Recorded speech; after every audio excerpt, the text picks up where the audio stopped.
The hiss of my oxygen line was steady, until my son unplugged it. Still, I didn't open my eyes. Just curled one trembling finger around the recorder beneath my pillow. As the silence thickened, the missing air scraped at my throat like betrayal turned physical. While my lungs burned, I remembered the years I spent keeping him alive through every mistake he made. The same boy I once held through fevers now stood waiting for my last breath. That's when I pressed record, so the world would finally hear whose breath ended whose. All right, before we dive into this crazy story, do me a favor.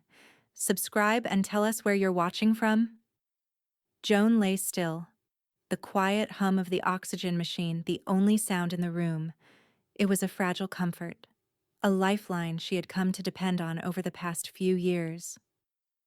The subtle rhythm of her shallow breathing barely disturbed the air. She wasn't fully asleep, but the drowsy haze of painkillers and fatigue kept her from fully alertness. The creak of floorboards in the hallway broke the silence. Joan's senses sharpened in an instant, a kind of survival instinct kicking in. She knew that sound too well. Marcus. He'd been pacing like that for the past few days, the sound of his restless footsteps always filling the house with tension. She listened, each step growing more deliberate, as though he was measuring the distance between them, assessing the space in her room with a kind of cold calculation. Then, without warning, there was a soft click. The unmistakable sound of her oxygen line being disconnected. Joan's heart stuttered, a jolt of panic coursing through her veins. A whisper. Last breath. Mom. She could feel the words curling into her skin like ice, as if he was carving them into her bones. But Joan's eyes stayed closed, her breaths shallow and measured. Her fingers twitched, reaching for the device hidden in the folds of her blanket. The recorder. Glenn had installed it just days before. It was tucked beneath her pillow, the button easy to find with practiced precision. She tightened her grip around it, fingers trembling just slightly as she pressed the record button. The small click of the device was almost imperceptible, but to Joan, it was the sound of something more, an act of resistance, a step toward justice. Her breath was growing labored now, the oxygen deprivation creeping in as her body struggled for air. It was like being trapped in a vacuum, each gasp weaker than the last.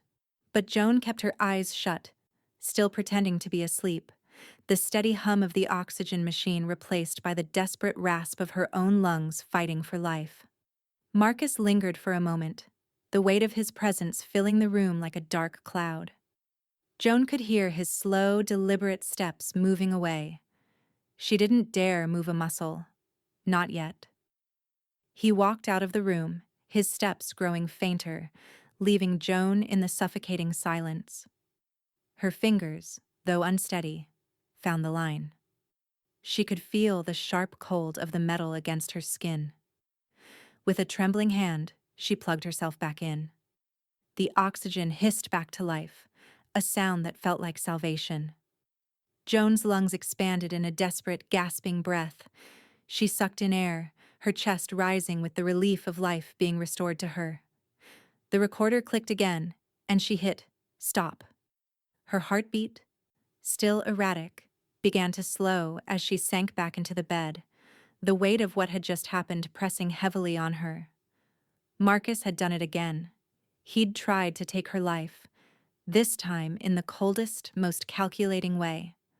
Joan's fingers remained on the recorder, her knuckles white. It was the second time now. The second time he'd tried. She wasn't sure what made her move slower than before, the weariness of age or the clarity of this moment. But it didn't matter. She'd survived. Again. But the recorder was still in her hand, still warm with the evidence of what he'd done, what he thought he could get away with. Joan's lips barely moved, but the words that came next were clear in her mind. I'm still breathing, Marcus. You won't have the last word. She glanced at the clock on the wall. It was 2:17 a.m. She had to act fast. The next move would be crucial. And as the room settled back into stillness, Joan's mind raced, plotting every step ahead. This time, she was ready. She had the proof. The recorder would speak for her. A cold, bitter smile touched her lips. And then, the phone buzzed. A text. From Claire. "Got eyes. Let him move." Joan sat up slowly, the sheets tangled around her legs, her hand still resting on the recorder. The stillness of the room felt heavier now, like it had been pressed in by the weight of her own thoughts. The quiet air seemed to hum with the echo of Marcus's whispered words. "Last breath, Mom." Her lungs, grateful for the oxygen, expanded with a slow, deliberate inhale. She wiped her face with the back of her hand, fingers trembling slightly as she reached for the bedside table. The recorder was warm to the touch, still carrying the faint imprint of Marcus's final action. Joan glanced at the clock. 2:23 a.m. Time to act. With practiced ease, she plugged the recorder into her laptop. The clicking sound of the keys filled the room as Joan opened the file, her eyes narrowing in focused concentration. She clicked through to the audio file, playing it back one last time. Marcus's voice, so cold, so sure of himself, it made her blood run cold. The file ended with the sound of her own frantic breaths, the relief of oxygen filling her lungs. But it was more than just a breath. It was the evidence. It was survival. She quickly copied the recording to a backup flash drive. The small device clicked as it locked into place, a solid, unmistakable form of insurance. Joan typed a brief note to Glenn. He was always the first person she trusted in moments like this, the one person who wouldn't question her decisions. She didn't need to be reminded of the importance of what she was doing. It was already clear in her mind. She wrote the note with careful precision. Insurance, just in case. The words felt hollow in the quiet room, but they were true. Every decision she had made so far, every step she had taken, had been in preparation for this moment.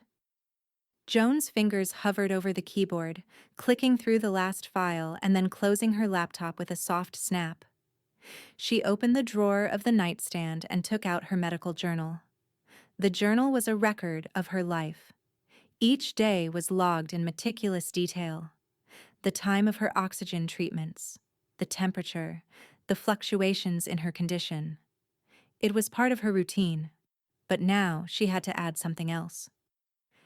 Joan grabbed the pen and slowly wrote the time, the temperature in her room, the day's date. And then, below the line, she wrote, "Attempted murder, Marcus Huxley, 2:17 a.m." She shut the journal with a deliberate snap, the pages thick with years of her life, and tucked it back into the drawer.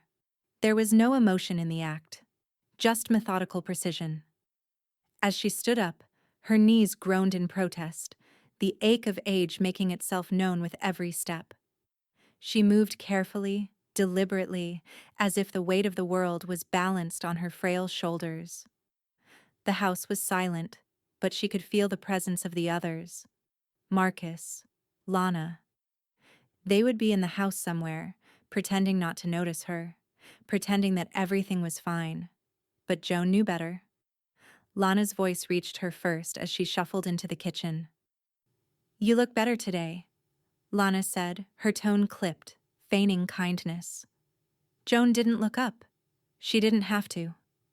"Looks can be deceiving," she replied, her voice steady, a quiet certainty in her words. Lana paused for a beat, her eyes narrowing ever so slightly, but she didn't push. She just moved past Joan, her footsteps hurried. Joan watched her go, her mind ticking like a clock. She didn't need Lana's approval. Lana was part of the game now. They all were. She moved to the pantry, opening a drawer and pulling out the small rusted tin.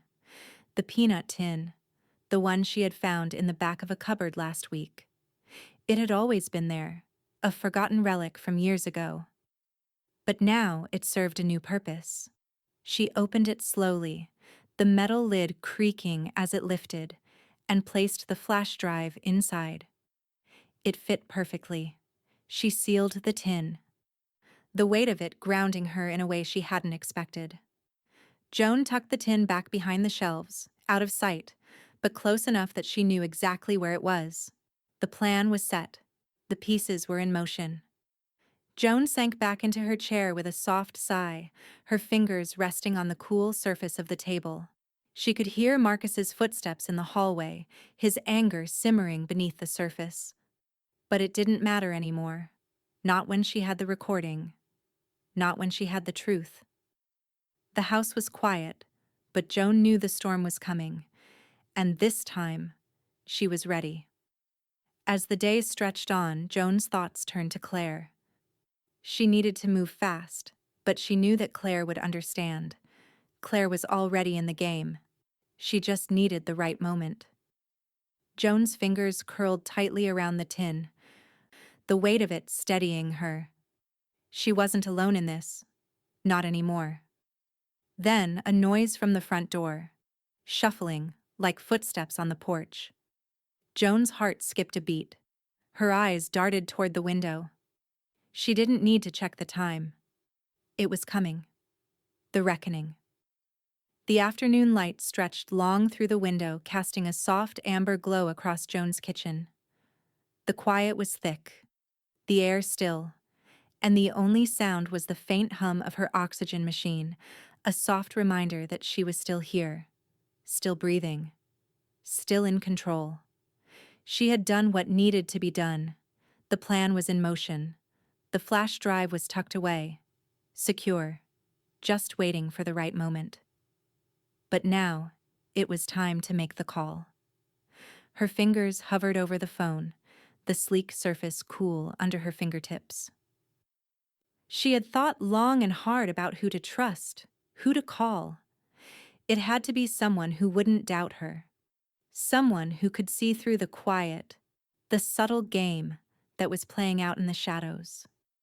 She dialed Claire Rennick's number with a practiced hand. The line rang, steady, filling the space between her thoughts. Joan wasn't sure what she expected, but it certainly wasn't the sudden clarity of her own voice leaving a message. It came out in a steady, calm tone, so much so that it almost sounded rehearsed. "It's Joan Huxley. I need you to hear something." The click of the voicemail sounded too final. She wasn't waiting for Claire's answer. She had already made up her mind. Joan hung up and sat back in her chair, the weight of the silence pressing in once again. But there was something comforting about it this time. Something in the stillness told her that the ball was rolling, even if she couldn't see it yet. By the time evening settled in, the house felt different, more like a waiting room, as if something unspeakable were about to happen. Joan moved through the quiet, methodical. She had nothing left to do but wait. The doorbell rang at exactly 7:03 p.m., a sharp chime that cut through the low murmur of the evening. Joan's heart skipped, and her hand tightened around the arm of her chair. She knew it was Claire before she even stood up to answer the door. Joan opened it to find Officer Claire Rennick standing on the porch, her hands tucked in the pockets of her jacket. She looked different in civilian clothes, more relaxed than when she'd been in uniform at dispatch all those years ago, but there was no mistaking her. Joan had always trusted Claire's steady eyes, her measured responses. She had been a trainee when Joan worked dispatch, and Joan had always respected the way Claire listened before reacting. Claire's lips parted, and she nodded in recognition. "Joan," she said softly, "you said you needed me to hear something." Joan stepped aside, wordlessly inviting her in.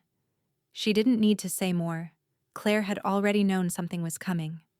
Claire set down her notepad as she walked into the living room, her gaze sweeping over the small space.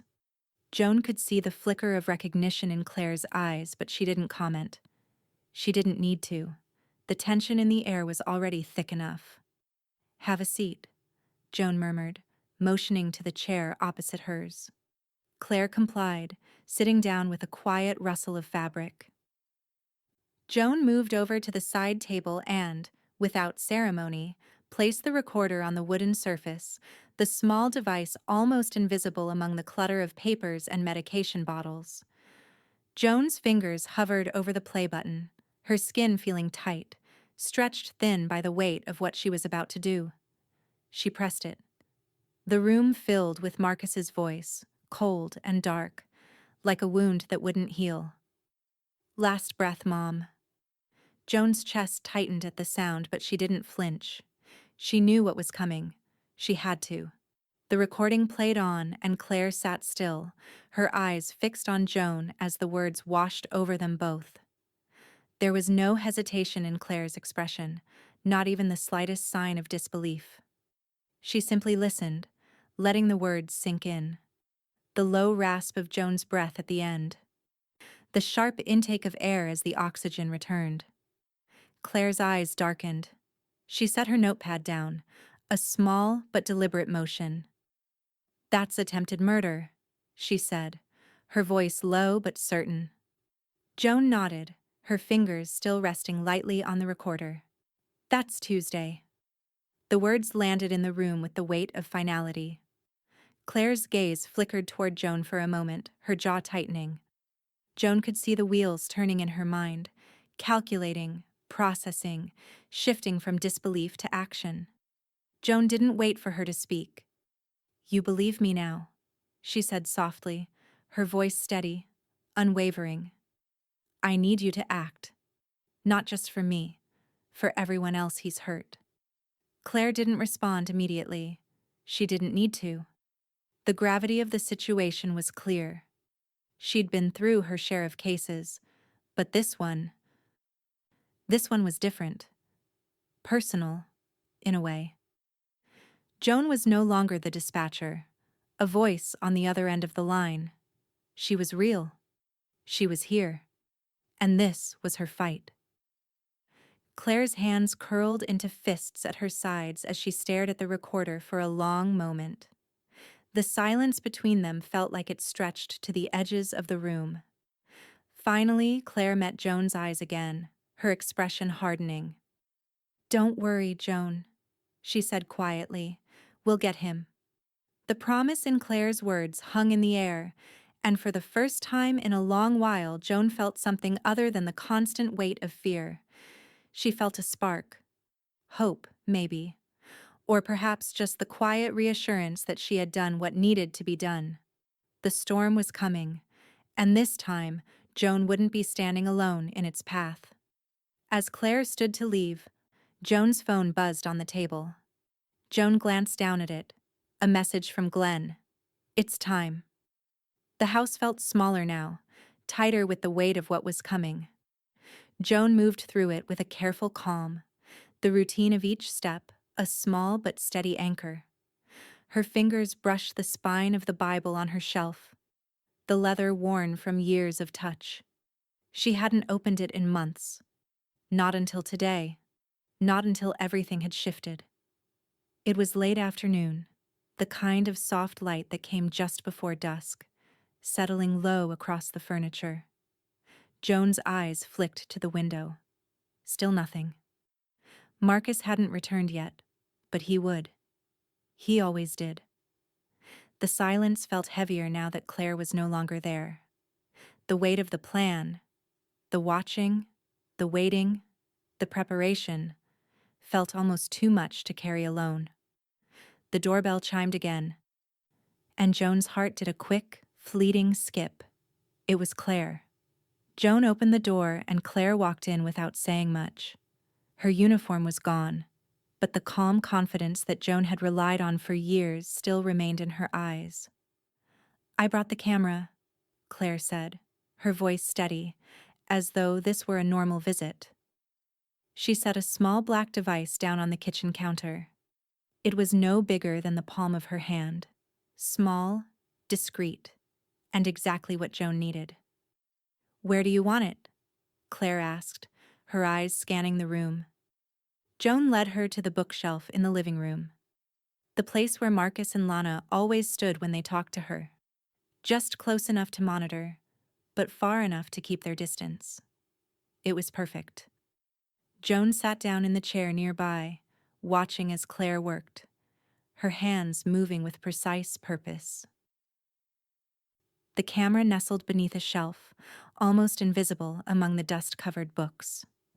"It's done," Claire said, standing up and dusting off her hands. "You're good to go. It'll catch everything." Joan nodded, though the quiet certainty in her heart had already formed. She was done waiting. Marcus and Lana had been playing games with her for too long. She just needed the right moment to make it all stop. Claire moved toward the door, then stopped. "Here," she said, pulling something from her bag. "Your phone. I've set up a silent alert. If anything happens, if you need help, you just hit the button." She passed Joan the phone, and for the first time, Joan felt like she was holding a weapon. Not just a device for communication. No, this was power. She could make it all stop.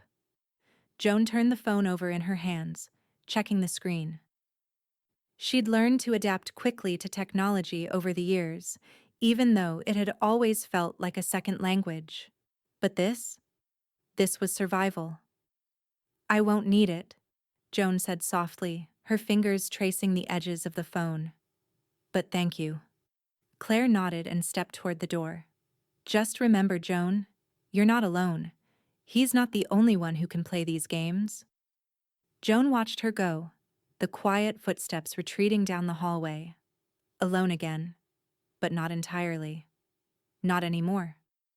The evening came fast, darkness filling the corners of the house like smoke. Joan had already tucked the flash drive inside her Bible, the small device now secure in its new hiding place. She'd learned long ago that trust wasn't something you could give away lightly. The drive was her proof. The only thing that could stop Marcus and Lana from destroying her completely. Joan sat in her chair, waiting for the inevitable. She could hear the house creak in the distance, the soft shuffle of footsteps from upstairs, the sound of Marcus's voice murmuring to Lana. It wouldn't be long now. The door to the kitchen opened, and Marcus stepped inside, his gaze sharp as always. He looked at her, something dark flickering in his eyes, but he didn't speak at first. He only observed, his gaze calculating. Joan didn't flinch. She just watched him, waiting. "You're moving slower these days," Marcus said finally, his voice low, edged with that familiar note of condescension. "You need help, you know." Joan raised an eyebrow. "I've had help. You just don't know it." The words slipped out so calmly, so assuredly. They barely registered as a threat. But she knew better than anyone how much weight they carried. Marcus stared at her for a long moment, a flicker of uncertainty crossing his face, but it was gone just as quickly as it had come. He turned and walked out, the door clicking shut behind him. Lana appeared at the top of the stairs, her eyes narrowed, scanning the room with a silent suspicion. Joan didn't look up. She didn't need to. They were all playing their parts now. Marcus with his power games, Lana with her quiet judgment. Joan had outlasted them both. The evening dragged on, the house growing colder with every passing minute. Joan's fingers drummed lightly against the arm of her chair. She waited for the moment to come. She wasn't sure when exactly, but it would be soon. She could feel it in the air. Then her phone buzzed, and the world seemed to freeze. A text from Claire. "Got eyes, let him move." The words were simple, almost too simple, but to Joan, they were everything. The plan was in motion. The reckoning was near. Joan stood, her legs stiff but steady. She crossed the room and picked up her Bible, her fingers brushing the edges of the flash drive. The time had come. She wasn't waiting anymore. Not for Marcus, not for Lana, and not for anyone else. This was her turn, and she was ready. Joan settled back into the worn armchair, its familiar embrace a small comfort against the unease tightening in her chest. The house was unnervingly quiet. Even the hum of her oxygen machine seemed muted, as if it too sensed the tension hanging in the air. She closed her eyes, letting the weight of her body sink into the chair. It was almost too easy to pretend she was asleep again. She'd done it countless times before, the act so practiced it felt almost natural now. But this time, she was ready for more than just pretending. She was ready for what came next. Her fingers, still steady despite the tension in her limbs, reached for the recorder. She clicked it on with a quiet, deliberate motion. The small device hummed to life, capturing the stillness of the room. The camera Claire had hidden beneath the bookshelf was live, its tiny lens barely visible between the books, watching every movement with impassive accuracy. The clock ticked on, each minute feeling like an eternity. Joan's eyes fluttered open, just a sliver, enough to watch the door, to wait. She could hear Marcus pacing upstairs. His footsteps, slow but deliberate, echoed down the hallway, punctuating the stillness of the house. He was coming. She could feel it. The door creaked open, his shadow falling across the threshold. Joan's breath caught in her chest, but she didn't move. She couldn't. Not yet. Marcus stepped into the room, his face set in that familiar mask of controlled anger. His eyes flicked over her for a moment before he approached. His steps measured, calculated.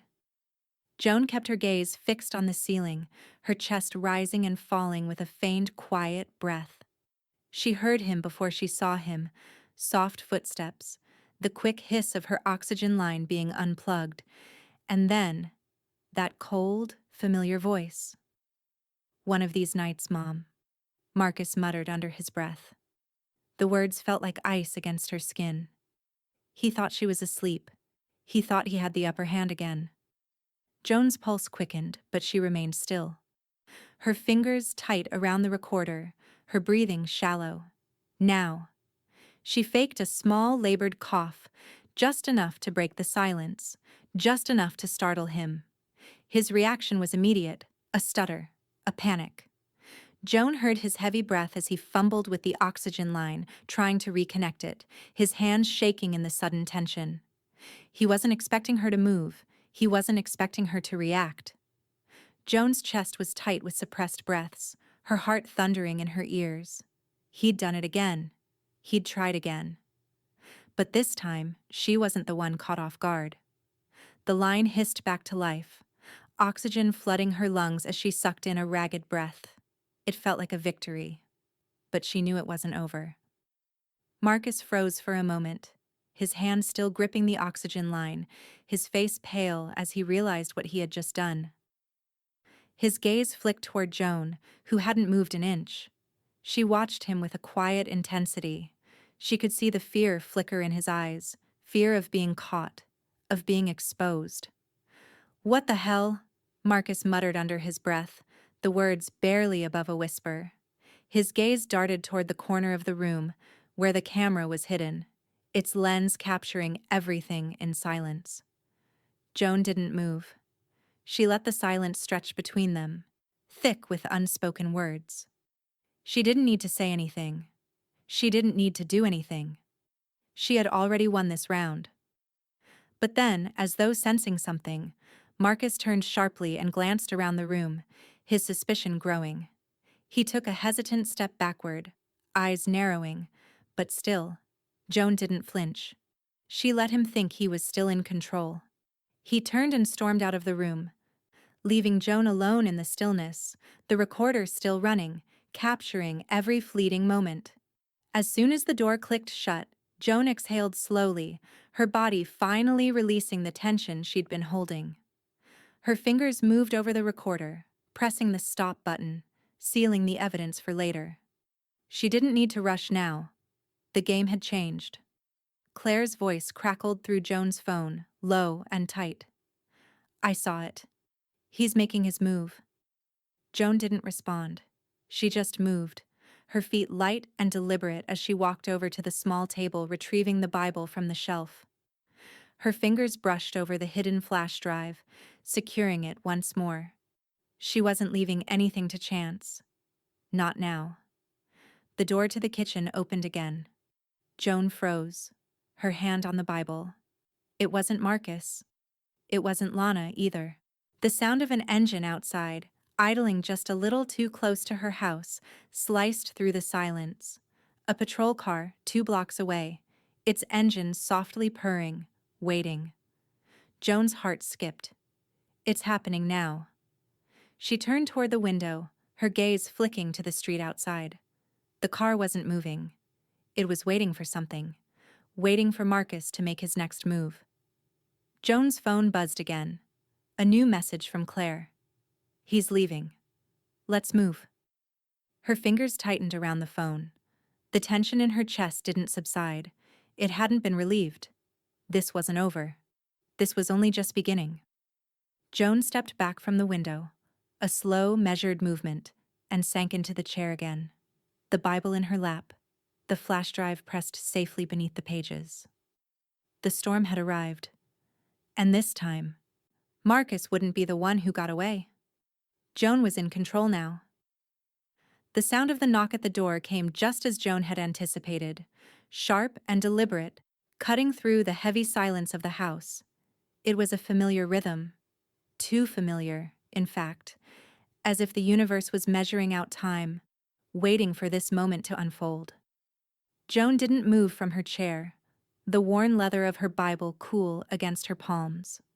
Her lungs filled with the steady hiss of oxygen, the faint hum almost comforting. It had become her anchor. She wasn't going anywhere. She sat still, her back straight, hands steady in her lap.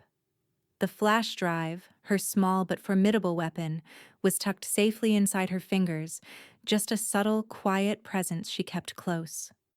Another knock, this one louder, and then the sound of voices, muffled just beyond the door. The officers were here.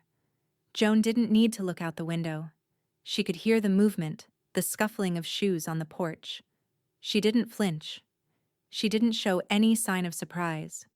She had been expecting this after all. And now, the game was coming to a close. Her heart beat in a steady rhythm. Calm, controlled. It wasn't fear anymore. It wasn't anticipation. It was the quiet resolve that had settled deep in her bones, the kind that only came when you knew you had already won. The door creaked open, and Marcus stepped into view, his posture stiff and practiced. His eyes flickered over her, calculating, concern, guilt. But it was all a performance. Joan could see right through it. He stepped forward, a forced, concerned smile twisting his mouth. "Is everything all right, Mom?" His voice had that same false tenderness Joan had heard so many times before. The concern that was always just a little too loud, a little too forced to be real. She didn't answer immediately, just let the silence stretch between them. Then, slowly, she let her gaze shift to the door as Claire stepped in behind the officers, her posture as calm and collected as ever. "We're just checking in," Claire said, her tone professional, but Joan could hear the quiet steel behind it. "A wellness check, Marcus. Mind if we come in?" Marcus's eyes darted toward Joan, then back to Claire, but there was no hesitation in his step as he waved them in. "Of course, it's fine. Everything's fine." Joan didn't move as the officers entered, their shoes light against the hardwood. Lana appeared at the top of the stairs, her expression tight, unreadable. She watched from above, her eyes flicking between the scene in front of her and Joan, as if waiting for something to happen. For a moment, she seemed unsure. Joan met her gaze, unwavering, her face a calm mask of control. "I'm sure she's just dramatic sometimes," Lana said, her voice cool but tinged with a sharp edge. Joan's lips barely moved when she spoke. "This is the drama." Lana flinched, but only slightly, as if the words had struck a nerve. Joan held the silence between them, then slowly, deliberately, reached for the Bible. She opened it with the care of someone handling something precious. With a soft rustling of pages, Joan pulled out the flash drive and placed it gently in her hand, the small object a weight of certainty. She handed it to Claire. the cool plastic of the drive slipping into the officer's fingers with a quiet click. Attempted. Audio 1 plus 2, Joan said, her voice steady, almost flat. She didn't need to say more. Everything was there. The truth. The proof. And now, there was no going back for Marcus. Or Lana. Claire nodded silently, her eyes meeting Joan's for a fraction of a second before turning toward the officers. Without a word, the two of them stepped outside with the drive, leaving Marcus and Lana standing in the doorway, their faces stiff with the knowledge that everything they had tried to bury was now on the verge of coming to light. Joan remained where she was, oxygen in place, her fingers drumming lightly on the Bible. She could feel Marcus's eyes on her, but she didn't look up. The silence stretched on, thick and heavy with the weight of the moment. Claire and the officers stepped out onto the porch, and Joan could hear the murmur of their voices just outside. A moment later, she heard the soft hum of the patrol car's engine as it idled, the officers reviewing the evidence. Joan's grip tightened slightly on the Bible, but still, she didn't move. She could hear Marcus behind her now, his voice rising just enough to reach her ears, his words half-formed, a quiet, desperate string of excuses. "She's lying, you know," he said. "She's always been like this. Twisted. She's just trying to ruin everything." Lana didn't speak, but Joan could feel her eyes on her. Joan didn't need to hear their words to know what they were thinking. The game was over, and they knew it. But even now, they were still trying to shift the blame, trying to hide what they had done. Joan exhaled slowly, feeling the quiet fury that had been building inside her finally subside. She was done waiting. The door swung open again, and the officers stepped back inside, their faces unreadable. They didn't need to say anything. Joan could see it in their eyes. "Your son's being arrested," Claire said, her voice low but clear, "for attempted murder, elder abuse, and whatever else we find on that drive." Joan didn't flinch. She didn't speak. She only nodded once, as if the decision had already been made long before they arrived. The officers turned toward Marcus, and for the first time, Joan saw something flicker in his eyes, a spark of realization that there was no escape this time. As they led him out of the house, Marcus shot one last venomous glance toward Joan. But Joan didn't look away. She was finished with looking back. Lana followed them, her shoulders stiff as she moved past Joan. She didn't speak either, but the silence between them was enough. Joan sat back, the hum of the oxygen machine filling the room once again, a steady rhythm that marked the end of one chapter and the beginning of another. And for the first time in a long while, Joan felt something she hadn't known she was missing. Peace. The air outside had grown thick with the weight of the moment, the kind of oppressive stillness that precedes a storm. Joan remained in her chair, the rhythmic hum of the oxygen machine the only sound in the room, a steady pulse that anchored her to this moment. The flash drive was still in her hand, a cool and quiet reminder of the power she now held. Marcus was being arrested. Joan didn't need to watch the officers move through the house.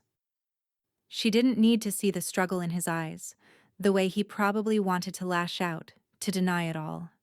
She could hear it in his voice already, shaky, desperate, and small. Not this time, she thought. The last of his control was slipping away, and there was nothing he could do to stop it.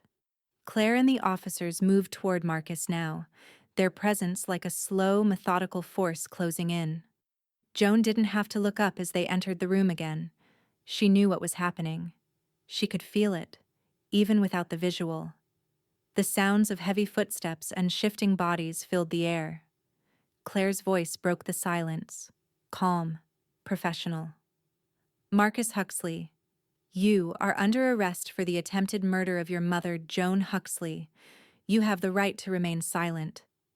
She continued, the words flowing with practiced ease. But the weight of them was undeniable. Marcus froze, For a moment, there was a chilling, almost absurd silence. He stood completely still, like a statue, his eyes wide, lips parted as if trying to comprehend what was happening. Then the tension broke with a bitter laugh. Seriously? His voice was raw, laced with disbelief, but there was something else there too. A sharp edge of panic. This is a joke, right? Joan could feel his gaze on her, but she didn't respond, didn't even look up from her lap. She didn't need to speak. The truth was already out there.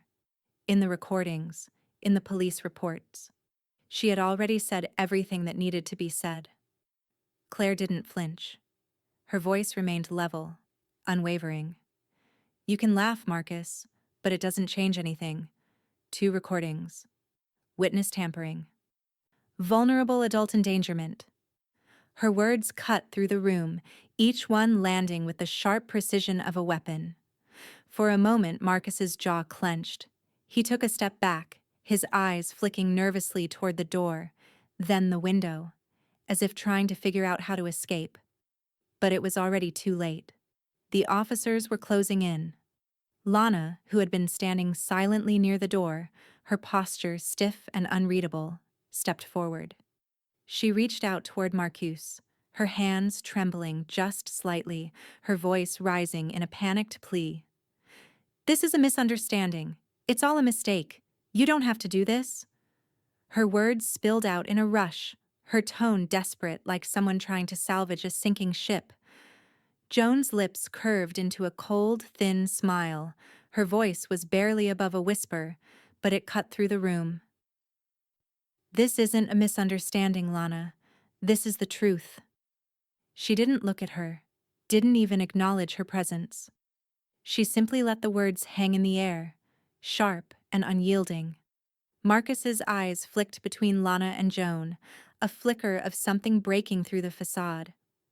She's always hated me, he muttered, the words more bitter than anything else. Joan's eyes finally lifted to meet his, the calm in her gaze a stark contrast to the chaos around them. I forgave you too long, she said, her voice steady, as if the years of suffering had finally led to this singular, unshakable truth. The silence that followed was thick, suffocating. Marcus stood frozen, the weight of her words settling over him. He was realizing at last that he couldn't escape this. The law was closing in, and there was no way out. Outside, Joan could hear the sounds of the neighborhood beginning to stir. The subtle shuffle of curtains being pulled back, the quiet rustle of blinds as curious neighbors peeked out from behind their windows. Word was spreading. The quiet, peaceful neighborhood was suddenly alive with whispers. Joan could feel the eyes on her, though she didn't care. She had nothing to hide. This was her moment. Marcus was no longer in control, no longer the puppet master pulling strings from the shadows. The truth was finally out, and it would speak for her now. As the officers began to cuff Marcus, the silence in the room stretched longer, broken only by the faint rustling of fabric, the quiet mutterings of disbelief from Lana. Joan remained still, watching the scene unfold with the same quiet resolve. But then, as Marcus was led toward the door, his hands cuffed behind his back, something shifted. He stopped, just for a moment, his body tense with rage. He glanced back over his shoulder, eyes wild, and for a brief moment, Joan could see the mask crack, the vulnerability beneath all the years of bitterness. I never wanted this, Marcus muttered, his voice raw with a mixture of anger and regret. But it wasn't an apology. It was just a last, desperate attempt to make sense of everything. Joan's gaze never wavered as she watched him. You should have thought of that before, she said, her words quiet, but the weight of them hung in the air. Marcus, now fully aware that there was no escape, finally gave up. The officers led him outside, and Lana followed, her face pale and tight with the tension of it all. Joan didn't watch them go. She didn't need to. The house fell silent again, the only sound the soft hum of her oxygen machine. She let the stillness envelop her, the quiet satisfaction settling into her bones. And then, just as the officers began to drive away, Joan's phone buzzed once more. A single message from Claire. "It's over. You won."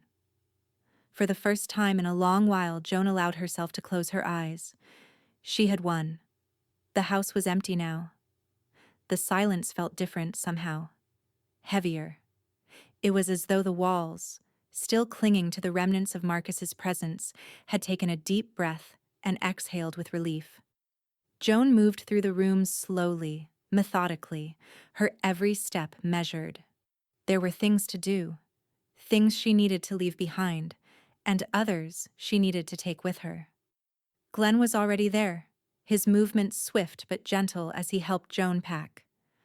2 bags. Nothing too large, just enough to carry what was essential. The rest of it would be left behind. The home she had clung to for so long, the one she had tried to protect, was now a place too full of ghosts for her to stay. The recorder was the first item she placed into the bag, the small device that had started it all. The one piece of evidence that had shattered Marcus's world, had set everything in motion. Glenn moved quietly around the room, folding clothes, gathering what little Joan had left to her. His hands were steady as he moved from one pile to the next, but Joan could see the hesitation in his eyes. He had always been there, always willing to help. But this was different.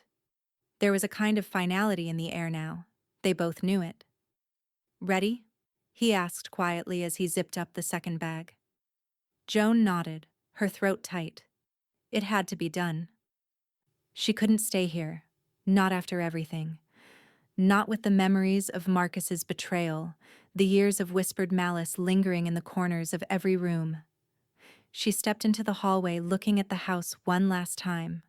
The worn rugs, the dust settling on the edges of the furniture. It was all too much now. The place had been filled with so many lies, so many attempts to control her. They walked past the family photo albums stacked on the table, and Joan's fingers lingered over the last album. It was an old one, yellowing at the edges. She hesitated, then opened it. She flipped through the pages until she reached the last one. A picture of a much younger Marcus, smiling, his arm draped over her shoulder, before everything fell apart. Joan closed the album with a quiet snap, leaving it behind on the table as she made her way to the door. She didn't need to take anything else with her. This was it. The beginning of a new chapter. And she wasn't about to look back. The car ride was long and quiet, the air thick with unsaid words.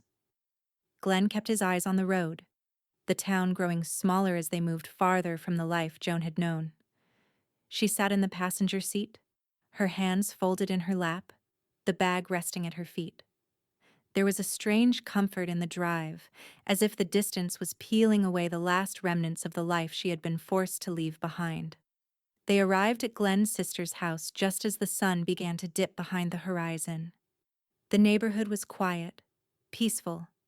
It felt like the kind of place where no one would ask questions, where no one would remember the woman who had lived in the house with the secrets. Joan stepped out of the car, the weight of the day settling into her bones. The guest room was simple, but it would be enough.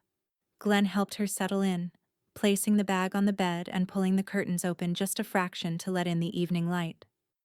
Joan didn't need much. She'd learned long ago that comfort wasn't a luxury she could afford. But this place felt safe, quiet. Glenn left her alone for a moment, and as she sat down on the edge of the bed, her phone buzzed in her pocket. She pulled it out slowly, glancing at the screen. It was a text from Lana. "How could you do this to your own son?" Joan's fingers tightened around the phone, her throat constricting. The words stung, but she didn't let them show. Not anymore. She tapped the screen, her fingers hovering over the keys as she thought about what to say. Then, instead of typing, she pressed the voice message button. Her breath was shaky as she recorded the message. She coughed, the sound sharp and harsh, then fell into a long silence. It was a small, quiet act of defiance, one last attempt to show Lana how far she had come. The message was nothing but that cough, ragged, forced, and raw. She hit send and set the phone down on the bedside table. There was nothing left to say. An hour later, as Joan sat in the guest room, the world outside settling into its evening rhythm, her phone buzzed again. It was Claire. "Protection order filed. He's not coming near you again." Joan closed her eyes, the weight of the words sinking in. She had taken the first step toward safety, toward freedom. But even as the relief washed over her, a small, dark thought lingered. Marcus's arrest had been only the beginning. The battle was far from over. She stood up, walking to the window and gazing out at the quiet street. The stillness felt almost too peaceful. Joan wasn't used to it. It was as if the calm before the storm was waiting just beyond the horizon. For the first time in a long while, Joan allowed herself to exhale. She was free, yes, but she wasn't done yet. The next steps were hers to take. And this time, she would make sure they counted. The world outside Joan's window was quiet, too quiet. She hadn't expected peace to feel like this. But the silence that had once been oppressive was now something else entirely. It was the calm after the storm, the deep exhale of a battle fought and won. But Joan knew better than to believe the storm was over. She had only just begun to secure her future, and she would not let her guard down. The next few days passed in a blur of paperwork and phone calls. Barry, a family lawyer whom Joan had known for years, was the one to finalize her power of attorney and medical proxy. He had always been a trusted friend, and now he was standing by her side, helping her protect what was left of her dignity. Barry had taken all the necessary steps, ensuring Joan's medical decisions would be in the hands of someone she trusted, someone who could protect her from Marcus's manipulations. Glenn had been named in her proxy. Joan didn't hesitate. He had been there when no one else had, steady and unwavering, even when Marcus had tried to break her. But it was more than just legal documents. Joan had to ensure that, even in the darkest of times, her wishes would be honored. She wasn't taking any chances. The morning after the paperwork was finalized, a letter arrived. It was a thick, official-looking envelope, and as Joan opened it, she saw the words "cease and desist" in bold, legal lettering. It was from Marcus's lawyer, demanding she not discuss his actions with anyone, threatening legal retaliation if she pressed charges further. Lana's name was at the bottom, her signature clear. The irony of the letter almost made Joan smile. Lana, the woman who had never truly been an ally, was now trying to protect Marcus from the very consequences of his actions. Joan sat in the kitchen, reading it over and over again, as if the words might somehow change or lose their sting. But they didn't. They were exactly what she expected. She folded the letter slowly, her fingers still steady. There would be no negotiating, no pleading for forgiveness. The law was speaking now, and it would speak louder than Lana ever could. Claire called later that day with news Joan had been expecting but had almost not allowed herself to anticipate. "We've filed formal charges," Claire said, her voice steady, but Joan could hear the edge of satisfaction in it. "Attempted homicide, elder abuse, obstruction, everything's moving forward. He can't hide from this anymore." Joan leaned back in her chair, allowing the words to sink in. The charges were everything she needed to hear, everything she had hoped for. Marcus's game was over, and now there would be no more running, no more hiding behind lies. Joan didn't speak right away. She didn't need to. Claire knew that her work was just beginning, but for Joan, this was the end of a long and painful chapter. "Thank you," Joan finally said, her voice soft but resolute. "This is more than I could have asked for." Later that week, a news station reached out for an interview. They wanted her side of the story, wanted to air the truth to the world. They said it would be her moment to speak up, to finally let the world know what had happened behind the walls of that house. Joan didn't even hesitate. "No," she said, when the reporter's name appeared on the phone. "Let the law speak. That's all anyone needs to hear." The truth didn't need to be packaged and paraded. It had already been laid bare in the courtroom, in the police reports, in the recordings that would be played in the legal system, not the media. Joan had done what she needed to do. She didn't need the spotlight. Glenn arrived later that evening, a small safe in his hands. It was simple, nothing extravagant, but it would serve its purpose. He installed it under the bed, right where Joan could reach it easily. The small, secure metal box would be her final safeguard, a place to store what mattered most: the truth, the evidence, everything she had fought for. Joan didn't say much as Glenn worked, but her hands trembled slightly as she approached the bed. She placed the flash drive inside, the evidence of Marcus's cruelty now protected in a place where it could not be ignored. She added one more item: a sealed letter. It was simple, but important. She held the envelope for a moment before slipping it inside the safe with the flash drive, sealing the door with a satisfying click. The letter was titled, "In Case I Don't Wake Up." It wasn't a letter of resignation. It wasn't a letter of surrender. It was a letter of closure, a final statement of her journey. Joan had lived through this nightmare, and now, even if something were to happen to her, the world would know the truth. It would not die with her. That night, after everything was in place, Joan lay in bed, the hum of her oxygen machine lulling her into a kind of quiet peace. She didn't know what the future would hold. There were still battles to be fought, still legal wrangling to come, but for the first time in a long time, she felt a true sense of control. She had done everything she could. The storm had passed. The silence was finally hers to keep. But as she closed her eyes, a small part of her wondered what would come next. What kind of world would she wake up to in the morning? Would Marcus still be out there, trying to escape the consequences of his actions? She didn't know, but she would be ready for whatever came. This time, she wouldn't let him take anything more from her. Joan sat at the kitchen table, the morning light filtering through the curtains, casting long shadows across the room. The house was still, too still, the kind of quiet that spoke of change, of the finality that was slowly creeping into her life.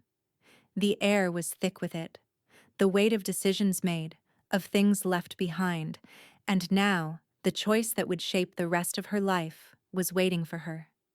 Barry, her lawyer, sat across from her, the file between them heavy with meaning. His face was kind, but there was no mistaking the seriousness in his eyes.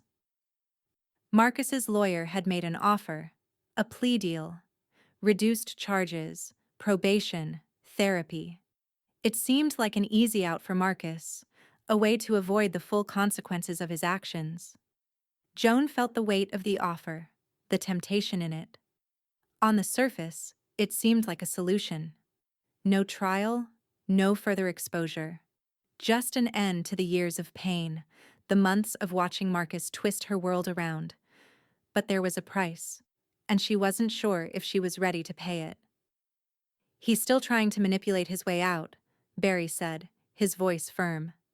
"This isn't justice. It's a bargain to avoid the consequences." Joan's fingers brushed the edge of her cup, the ceramic cold beneath her fingertips. Her mind raced through the options. She could take the deal. It would give her peace, wouldn't it? A way to end the legal battle. Avoid the possibility of Marcus trying to drag her back into his life. But then, what would that mean for the truth? What would it mean for the power she had worked so hard to gain over the past months? She looked up at Barry, her gaze steady. "What happens if I refuse?" Barry's face softened slightly. "If you refuse, the trial continues. It's messy. It will drag out longer than you want, Joan. The public will hear things you don't want them to hear. There will be scrutiny." Joan's thoughts flickered back to the recordings. the evidence she had so carefully protected. There was nothing more to hide. Not anymore. She had already lived through the worst of it. The thought of Marcus coming back into her life, manipulating the system, made her blood run cold. But she also knew something else. She had already been through enough. She had fought for so long, but she wasn't about to let this consume her any longer. "I don't want him near me," Joan said quietly, her voice barely above a whisper, but there was no mistaking the resolve in it. "But I don't need him buried either." Barry nodded, his expression understanding. He knew that Joan wasn't just speaking about Marcus's fate. She was speaking about herself, about her own peace of mind, her own closure. She didn't need to see him destroyed, but she needed him gone, out of her life, once and for all. "I'll let them know," Barry said, closing the file with a quiet click. "But it's your decision, Joan. You control the next move, fully." That evening, Joan sat alone in the guest room, the room still, save for the soft hum of the oxygen machine. The walls felt like they were closing in, pressing in on her thoughts as she reached for the recorder once more. She needed to hear it one last time. The evidence, the truth, the sound of Marcus's whispered threats. It was something she couldn't undo, something that had been etched into her mind and heart. But now, she needed to make sure it didn't control her any longer. With a steady hand, she placed the recorder on the bed beside her, hitting the play button. The sound of her own breath came through first, the sharp, desperate gasps from that night, followed by Marcus's voice. Cold, casual, the words chilling in their malice. "Last breath, Mom." She closed her eyes as the recording played on, the feeling of it wrapping around her like a heavy cloak. It was too real, too vivid.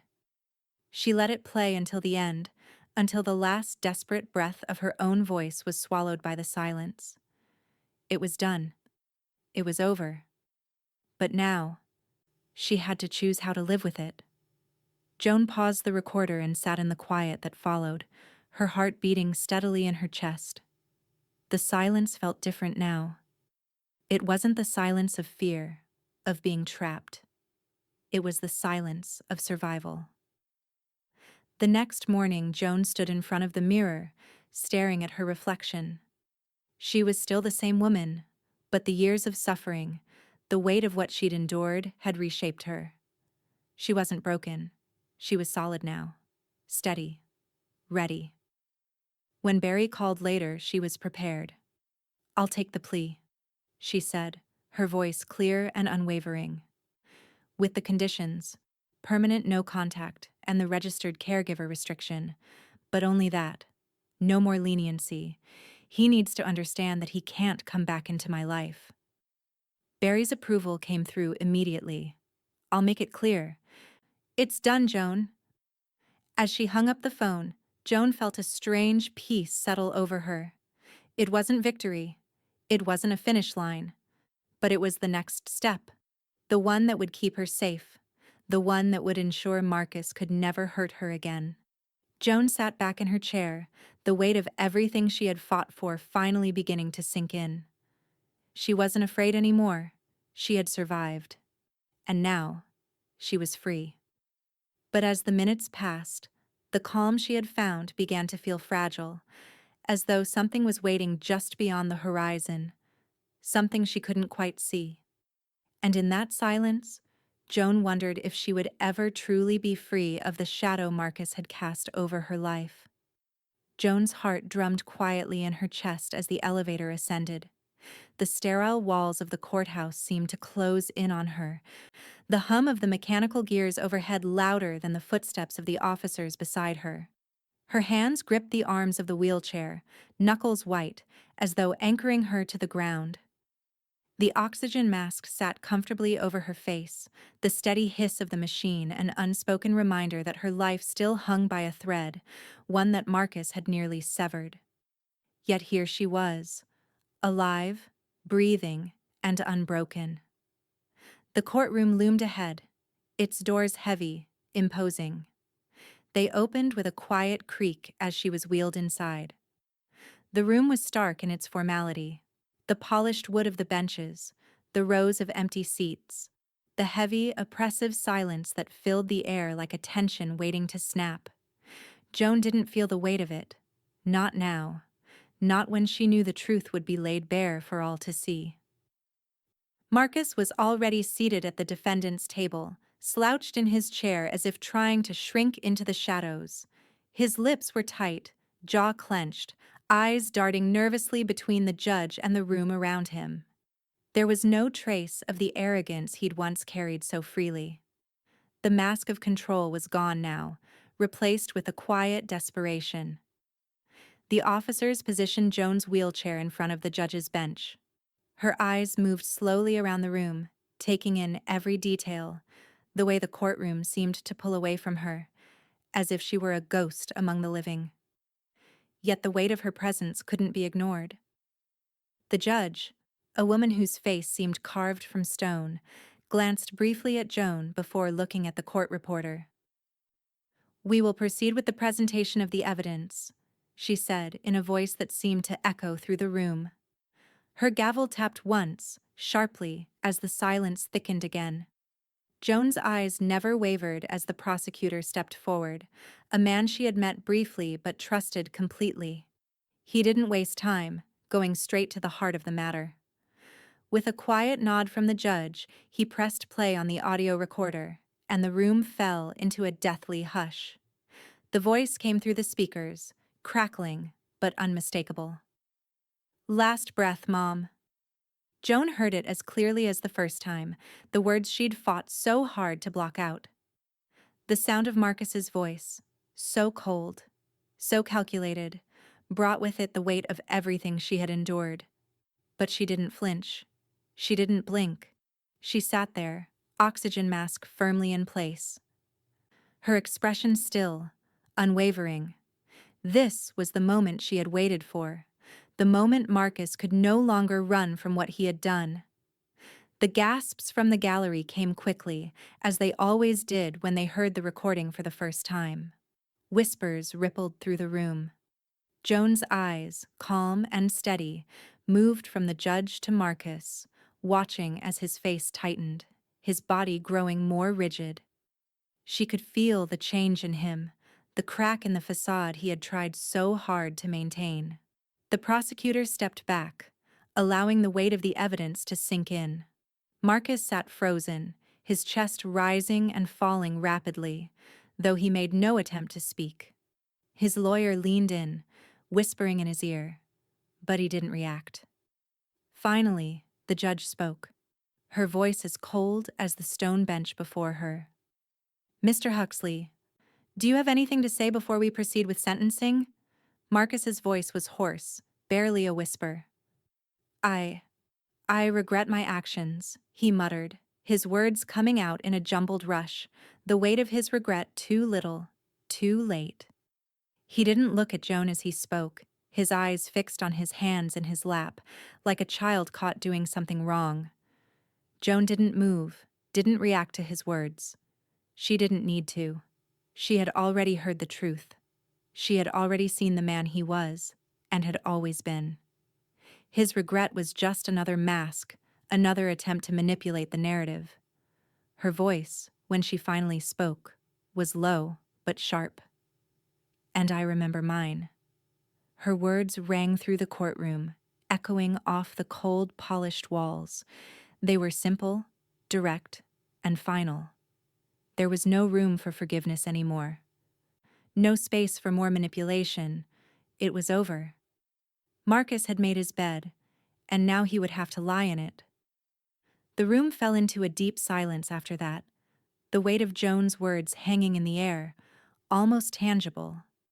She felt the eyes on her, some filled with pity, others with sympathy, but she didn't need to see them. She had spoken her truth, and the world was forced to hear it. Marcus shifted uncomfortably in his chair, his lips pressing together into a thin line. There was nothing more he could say, nothing more he could do to save himself. He was trapped in the reality Joan had created. The judge's gavel struck once more, its echo sharp and final. We will proceed with sentencing at the next hearing. Joan didn't wait for the room to clear. She didn't wait for Marcus to be led away in cuffs. She simply turned her head and glanced toward the back of the courtroom. Her eyes met Claire's for a brief, meaningful moment. The corners of her lips twitched just slightly, the smallest of smiles playing at the edges of her mouth. It was done. And for the first time in a long time, Joan felt the weight of her freedom settling around her shoulders. There was still more to come, more to fight. But for now, this moment was hers. The fight for her life, for her peace, had been won. The room began to empty, the chatter of voices rising around her, but Joan remained still in her chair, the quiet hum of her oxygen machine filling the space where the storm had once been.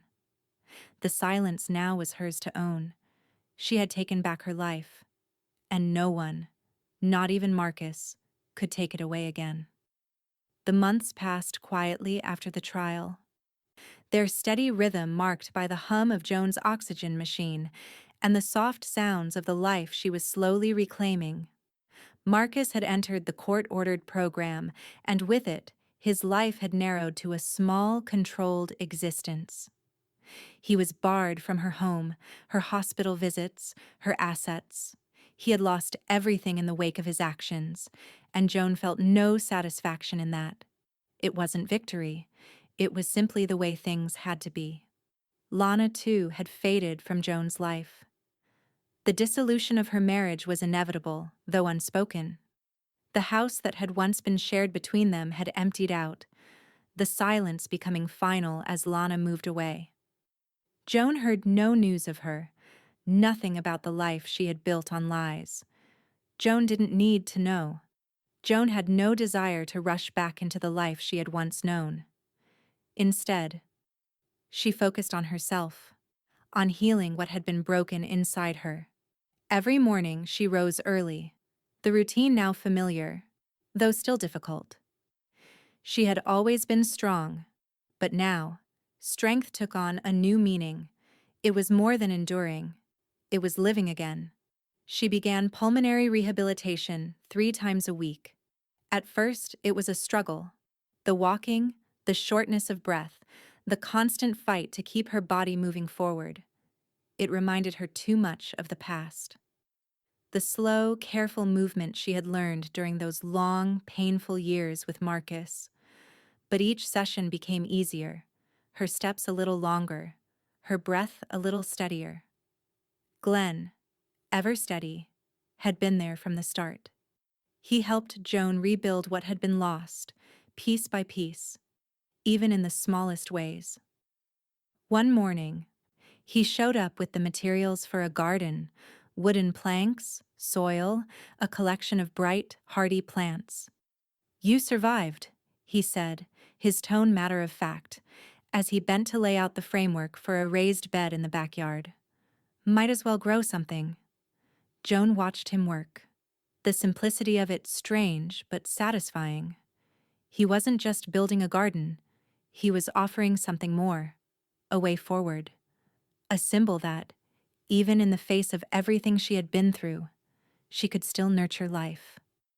The garden bloomed in fits and starts. The plants grew stronger each day, just as Joan did. She would sit outside in the morning sun, her hands resting in her lap as she watched the flowers unfurl, the small green leaves stretching toward the light. It was the one place she allowed herself to relax fully.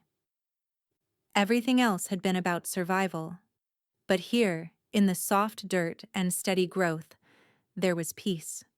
She started a binder, a thick, well-organized collection of everything she had protected.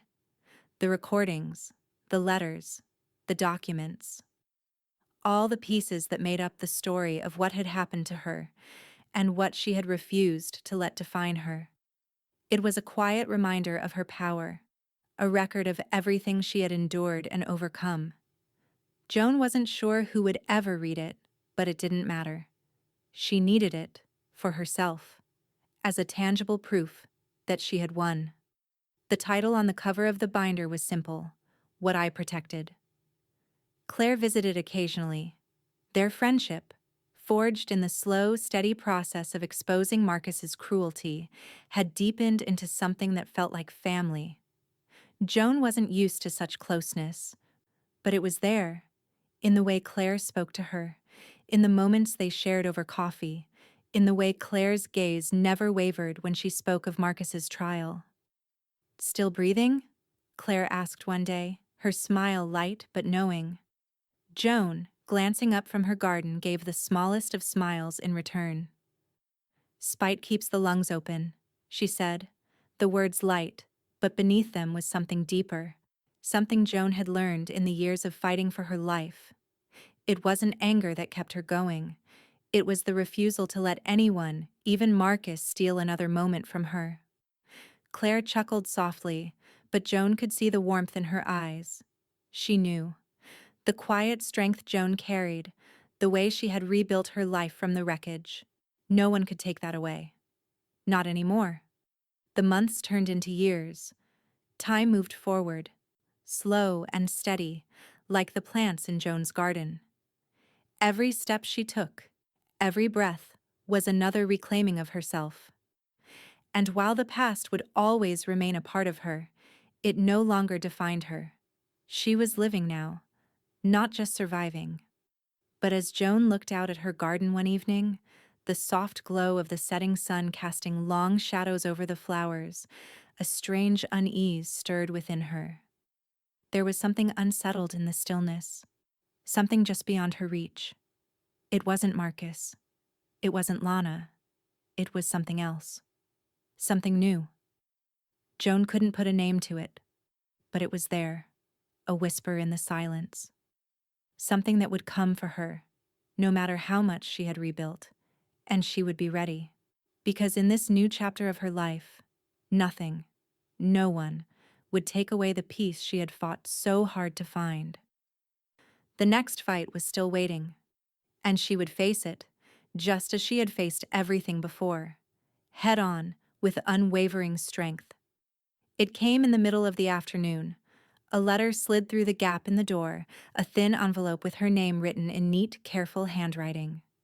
Joan stood in the quiet of her kitchen, the soft rustling of the wind outside the window filling the silence. For a moment, she simply stared at the envelope, as though it held something larger than its contents. It had been years since Layla's name had appeared in her life. The last time she had seen her granddaughter was before the storm, with Marcus had fully unraveled, before the lies and the years of manipulation had consumed the family. Layla had been young then, still in her teens, unaware of the dark currents pulling at their family's edges. Joan unfolded the letter slowly, the edges of the paper creased with age. "I heard what happened. I'm sorry.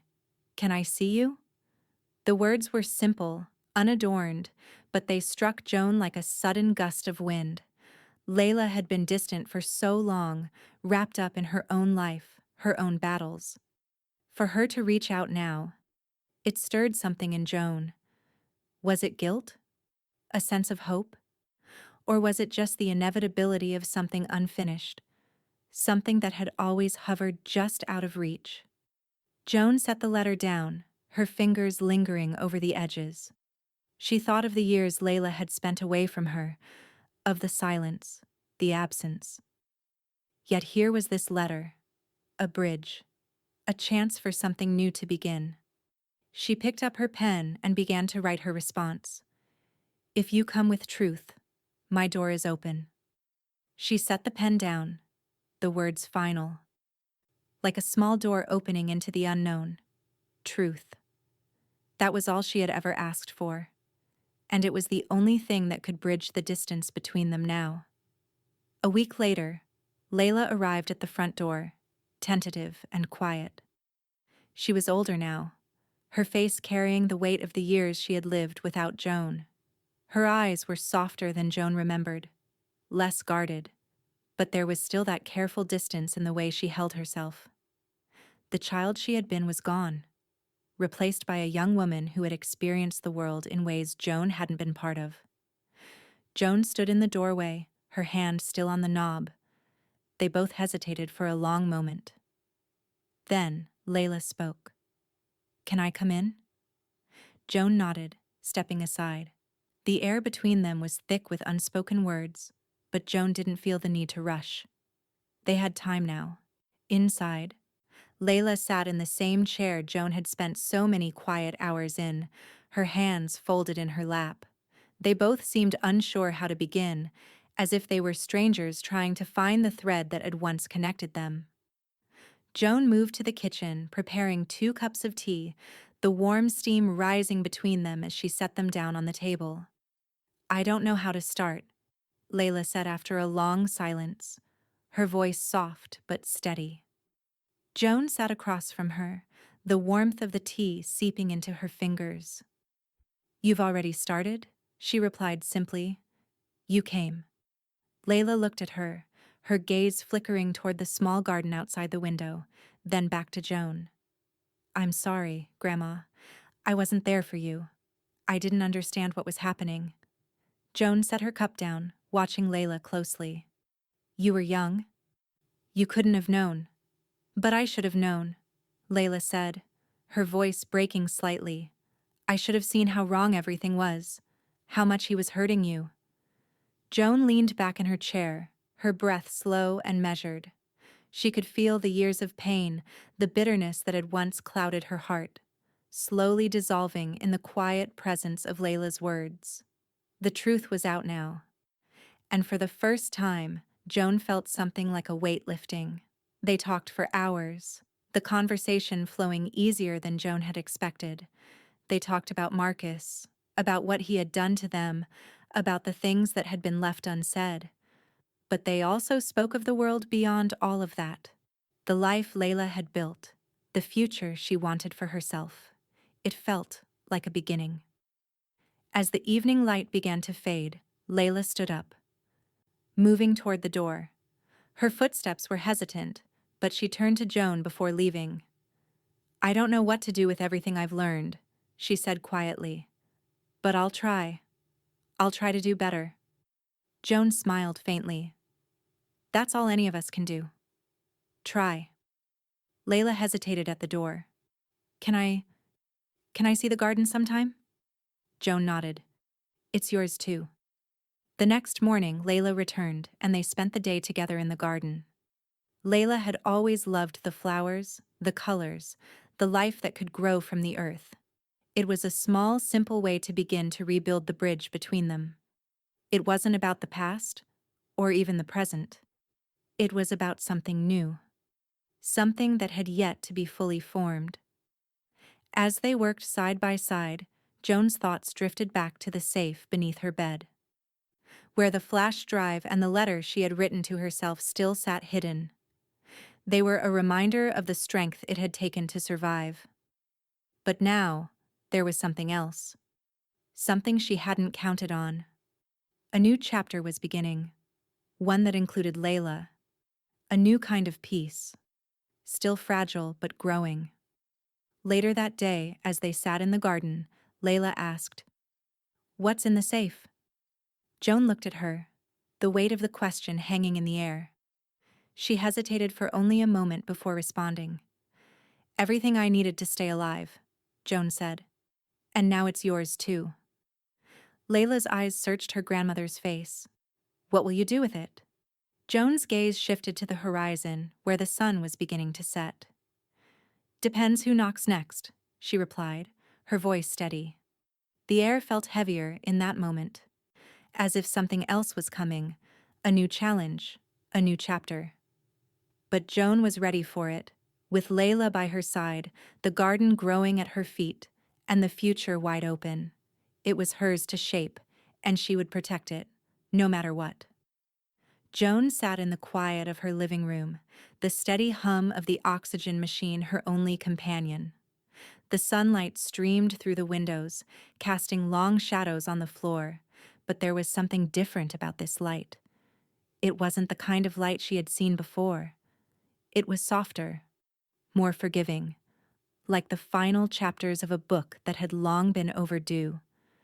And for the first time in a long time, Joan felt as though she was ready to write the ending herself. Her fingers hovered over the video recorder. She had thought about this moment for weeks, but now that it was here, it didn't seem as easy as she had imagined. There were so many words, so much history to condense into a few minutes, and yet, it felt like the most important story she would ever tell. She cleared her throat and pressed record. "Hi," she began, her voice steady, but with a quiet strength that came from years of surviving. "I'm Joan Huxley, and this is my story. What happened, what didn't kill me, and what I did next." Her words were simple, but they carried the weight of everything she had fought through. The years of abuse, the silence she had endured, and the life she had clawed back from the edge of despair. She paused for a moment, allowing the gravity of her words to sink in, before continuing. "This is the truth. The truth about what it means to survive, to fight for yourself when no one else will. I was broken, but I never stopped breathing. I never stopped moving forward." She looked down at her hands, the steady rise and fall of her chest as she took a slow breath. The next words felt heavier, but she spoke them anyway. "The recordings you'll hear, the ones that saved my life, are all that's left. I've lived through them, and now I'm living past them. Marcus is gone from my life, and for the first time in a long time, I can breathe. I can live." Joan's fingers trembled slightly as she reached for the folder beside her. Inside were the documents she had spent years organizing, the evidence of her survival. The flash drive, the legal papers, the letters. Everything that had been part of her fight was there, stored safely in one place. "I'm not a victim," she continued, her voice quiet but resolute. "I'm not someone who waits to be saved. I did what I had to do, and now, it's time to let the world hear the truth." She exhaled deeply, as though releasing the weight of years from her chest, before adding, "This is the story I wanted to tell." Joan sat back for a moment, letting the silence envelop her. Her eyes flickered to the family photo album sitting on the table, the one she had left behind in her old house. The memories were still there, but they no longer defined her. They were pieces of the past. And now, she was free to move on. "Now I'm sharing this with you. Claire, Barry, Layla, Glenn, all of you who have been part of this journey, part of what I've fought for. This is for you. You've helped me rebuild my life, and I will never forget that." She hit pause on the recorder for a moment, taking a deep breath. There was still one more thing she needed to say. "This video," she continued, her voice steady, "is called Last Breath, Withholding, and I'm sending it to those who need to hear it. For those who can't speak. For those who don't have a voice. For all the survivors out there." She paused again, looking directly at the camera. "If you're hearing this, it means I'm no longer here. And I want you to know, I lived. I fought. And I kept breathing, even when everything around me told me to stop." She exhaled slowly and looked at the screen, her gaze unwavering. "This is my legacy. This is my truth." Joan stopped the recording and leaned back in her chair, her breath steady, the room still.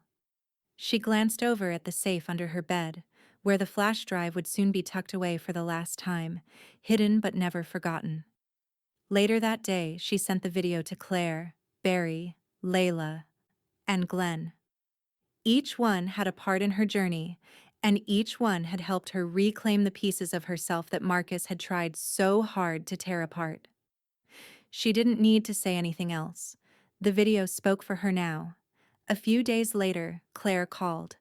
Her voice, though kind, had a serious undertone. "This should be required in every academy," Claire said, her words punctuated by a quiet sigh. "What you've done, Joan, it's not just about survival. It's about showing the world what it means to fight back. To live again." Joan didn't respond right away. She didn't need to. Claire had always understood her, always known exactly what Joan needed to hear. She just listened, letting the words settle in the space between them. "I'm proud of you, Joan," Claire said softly. Joan smiled to herself, the weight of the past finally slipping away. She was proud of herself too, proud of the woman she had become, of the fight she had fought. And now, for the first time, she felt ready for what was next. As the sun began to set that evening, Joan felt the familiar hum of peace settle around her. She looked out the window at the small garden she had planted with Glenn's help, the flowers stretching toward the fading light. The garden was a symbol of everything she had fought for: life, growth, and a future she had built with her own hands. But even as she sat there, something stirred in the air. A new whisper of change, something she hadn't anticipated but knew was coming. Joan wasn't afraid. Not anymore. Because she was ready for whatever came next. And this time, nothing would take her peace away again. The evening light filtered softly through the window, casting warm, fading hues across the room. Joan sat at her desk, the weight of the day settling on her shoulders like a familiar companion. The recorder, the letters, the binder, all of it had been sent out into the world. She had done what she needed to do. But there was one final piece left to complete.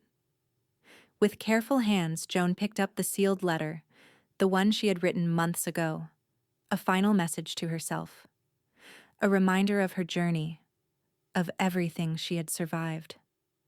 She looked at it one last time, the paper worn from her fingers tracing its edges, and stood slowly from her chair. There was a quiet finality in the way she moved. No more lingering, no more looking back. She had lived with this for long enough. The letter had served its purpose. It had kept her grounded during the dark nights, during the moments when she had wondered if it would ever be over. But now it was time to let it go, time to burn it, to truly sever the last tie to the past. Joan walked over to the fireplace, the room now bathed in the deep, warm glow of the setting sun. The fire was already crackling softly, the embers glowing with life. She placed the letter in the flames, watching as it curled and blackened, the words disappearing in the heat. Her breath was slow, steady. There was no hesitation in her movements. She didn't look back. She wasn't afraid. The last tie to Marcus, to that old life, was gone. She lit a match and dropped it onto the paper. The letter caught fire quickly, the flames licking at the edges until all that remained was ash. Joan took a deep breath, watching the smoke curl upwards, rising into the air. The past was finished. She had kept her breath, her will, her life. And now it was time to step forward, free from the chains that had bound her. Joan returned to her desk, sitting slowly, her fingers tapping lightly on the wooden surface as she let the silence fill the space. Her mind was clear, the weight of the past finally lifting from her shoulders. It had taken years, but she had arrived at this moment on her own terms. The phone buzzed on the desk, pulling Joan from her thoughts. She glanced down, seeing Layla's name on the screen.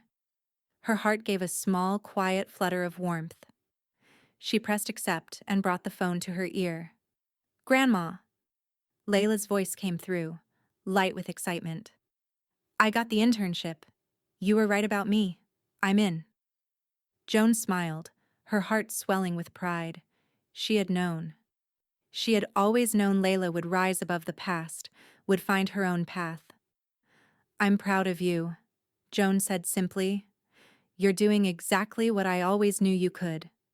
Layla laughed, the sound a pure, bright note in the quiet room. "I couldn't have done it without you, Grandma. You've shown me what it means to fight, to live. I'm doing it for us, for both of us." Joan's smile deepened, but it was soft, quiet. "You don't need to do it for me. You're doing it for yourself. That's all that matters now." Layla's voice softened. "I know. but still, I want to make you proud. Joan didn't answer right away, simply letting the silence settle between them. There was so much Layla had to offer, so much still to come. The world was wide open for her now. Glenn stepped into the room holding a tray with 2 mugs of coffee. He set it down gently on the table, his movements slow but deliberate, as if making sure the moment wasn't disturbed. He sat down beside Joan, his eyes meeting hers, and for a long moment they shared the same quiet understanding. "You're still breathing, Joan," Glenn said softly, offering her a mug. Joan took the coffee, her hands steady, and sipped it slowly. The warmth of the drink spread through her, but it wasn't just the coffee. It was everything she had built. The garden, the new life with Layla, the quiet strength that had grown in her over the years. "Another good day?" Glenn asked, his voice light but with a tenderness that Joan appreciated more than words could express. "Everyone I choose," she replied, her voice steady, but there was a certain quiet power behind it. She had made her choice. Every day was a choice now. And she was choosing herself. They sat there together for a while, the soft hum of the evening filling the room. The house had been empty for so long, but now it felt full. Full of possibility, full of peace. Joan's gaze flickered to the small safe under her bed. She knew what it held: the flash drive, the records, the truth that she had kept locked away. But it wasn't just the physical evidence of survival. It was the strength she had found to live again, to reclaim her peace. A photo sat on her desk, tucked in the corner. A photo of Claire, Glenn, and Layla. It had been taken on a warm summer day, the 3 of them standing together in the garden, a snapshot of a family rebuilt. The label beneath it read, "Family is who helps you breathe." The words were simple, but they rang true. Family wasn't just blood. It was the people who helped you stay alive, who helped you grow, who never let you go. Joan's family had always been there, and now they were whole again. Joan leaned back in her chair, the fire still crackling softly in the background. She had survived, and in doing so, she had found something even more precious: peace. Her son unplugged her oxygen, whispering "last breath" as his final act of control. But in the end, she had called the police with the recording. And in doing so, she had started a brand new chapter. This time, she would write the ending herself.